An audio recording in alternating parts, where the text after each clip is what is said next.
La Sénégazelle, action de solidarité scolaire, poursuit sa route sur les bords du fleuve Saloum au Sénégal et au pied de la chaîne des Annapurna au Népal. Depuis 2007, Jean-Michel Ferron et son équipe organisent cette course à pied dont l'objectif est de doter les enfants des fournitures scolaires dont il manque tant.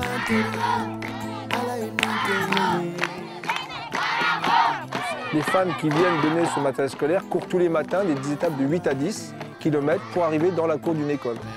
Cette action, c'est d'amener jusqu'au dernier maillon de la chaîne, c'est-à-dire jusqu'à l'enfant, un trousseau scolaire pour pouvoir lui assurer son suivi scolaire de l'école maternelle, je dirais, jusqu'au collège. C'est pour ça que nous ciblons prioritairement les écoles élémentaires pour assurer ce suivi scolaire du CP jusqu'à la 6e.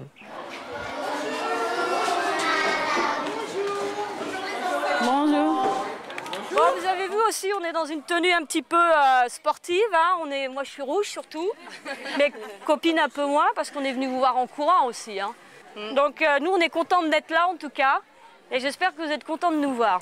Vous savez pourquoi on est venu? Pour vous apporter de quoi travailler en classe. Des trousses, des crayons, plein de choses pour pouvoir bien travailler à l'école. Parce que c'est important de bien travailler à l'école. Hein. Ces trousses, cahiers et stylos sont autant d'arguments pour convaincre les familles de ces petits villages d'Afrique et du Népal de scolariser leurs enfants dans la durée. Il y a beaucoup de parents qui n'ont jamais fréquenté l'école ici. Nos parents n'ont pas fait l'école. C'est pourquoi il y a très souvent ce conflit de génération entre les enfants, les jeunes, les parents. Ils préfèrent acheter à manger, donner pour faire nourrir leur famille d'abord, c'est ce qu'ils disent. Donc du coup, si on a des dotations comme le fait la Sénégazelle, là, ça va nous permettre de dire à la famille que voilà, maintenant les matériaux sont sur place. L'enfant, il peut venir apprendre parce qu'on a reçu des dotations. Donc du coup, le parent peut laisser son enfant à venir apprendre. On va faire la lecture, n'est-ce pas? Qui est au tableau. Qui va aller au tableau? Il faut lire fort, vous lisez fort. Oui, ça non.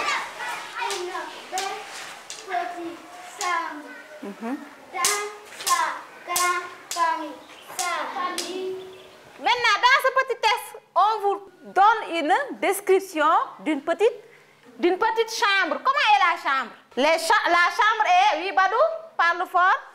Le plus difficile ici à l'école, le manque de matériel. Parce qu'on n'arrive pas à concrétiser ce qu'on fait. On doit faire une leçon. On doit avoir un matériel pour pouvoir bien exprimer l'objet, ce qu'on doit faire, mais on n'y arrive pas. On n'a pas le matériel, on n'a pas où chercher. On est obligé de faire comme ça dans l'abstrait. Ça, c'est un problème. Le manque d'infrastructure. C'est ça. Il y a beaucoup de difficultés, il y a beaucoup de paramètres. Mais de toute façon, si on aime ce qu'on fait aussi, ça ira là, Inch'Allah.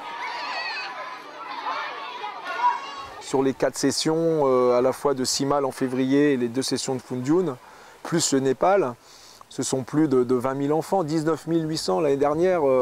Mais au-delà des chiffres, parce qu'on ne cherche surtout pas à battre des records, c'est la reconnaissance des enseignants qui lorsqu'on les rencontre, nous font part de leurs émotions en disant que vous avez réussi à suivre et à doter un élève du CI, voire de la petite section maternelle jusqu'au CM2. D'une part, ils sont dotés, et un autre fait aussi qui est très important, c'est l'absentéisme. Dans toutes les écoles avec lesquelles nous passons, nous avons sans cesse des remarques très positives concernant l'absentéisme, qui a baissé depuis 7 ans de manière très conséquente dans l'arrondissement de Foundiougne. Et tout au long de l'année, je reçois des courriers de remerciements des directeurs d'école qui remercient donc cette action de la Sénégazelle. Nous sommes très heureux de vous accueillir ici aujourd'hui dans notre établissement. Et nous sommes également touchés par les actes que vous êtes en train de poser. Et je me dis que souvent, si on devait chercher une devise pour les gazelles, on va dire tout simplement encore sain, dans un esprit sain, avec des actes sains.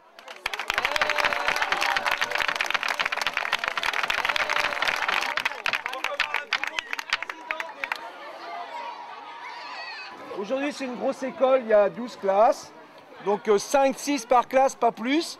Je vais commencer par les projets pédagogiques. Donc CE2A, il y a 2 projets, donc Marie-Laure et Aurélia. CIB, c'est là-bas. Donc bonjour à tous. Je suis un peu impressionnée de vous voir quand même. Donc je suis aussi maîtresse en France avec des enfants qui ont 6 ans et 7 ans, donc ils sont en grande section CP. Donc avec mes élèves, je vous ai ramené dans cette petite boîte un jeu qu'on a préparé avec eux. Donc, je vais vous expliquer le but du jeu. Donc il y a 26 petites cartes comme ça, avec toutes les lettres de l'alphabet. Et pour chaque lettre, il va falloir retrouver le mot qui va avec. Par exemple, le E, c'est école. Donc il faut chercher. Je pose le E et je mets le mot école avec. Si je me trompe, par exemple, si je mets celle-ci, ça ne peut pas aller ensemble. Alors on va le faire en entier. On va le jouer ensemble, vous voulez? Oui. Donc ça c'est... Vu que là on passe beaucoup de temps, j'ai pas forcément envie d'avoir des dessins d'enfants, parce que c'est ce que j'ai expliqué aussi à mes élèves, qu'on pouvait fabriquer des choses, donner des choses sans avoir forcément des choses en retour. Donc eux ils savent qu'ils n'auront pas forcément quelque chose, et j'ai presque pas envie de ramener de dessins ou autre pour leur montrer qu'on peut donner sans avoir rien.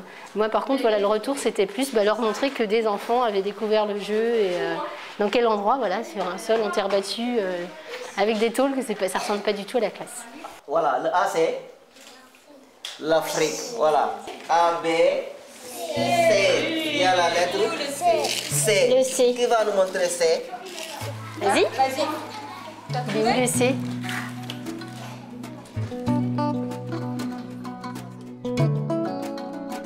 « 4, 3, 2, 1, top départ.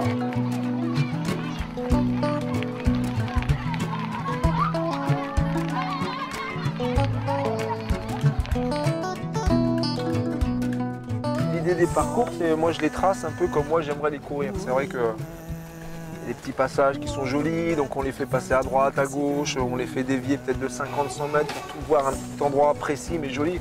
Donc c'est ça un petit peu l'idée du traçage d'une étape, c'est l'esprit, essayer de prendre du plaisir, où est-ce qu'il y aura la belle image que l'on retiendra de l'étape. Ça ne s'improvise pas, 5 étapes, ça fait quand même 50 km dans la semaine. Il faut qu'il y ait un minimum de préparation pour pouvoir enchaîner d'une journée sur l'autre l'effort, surtout bien préparer ses pieds, s'hydrater, c'est un ensemble. Hein.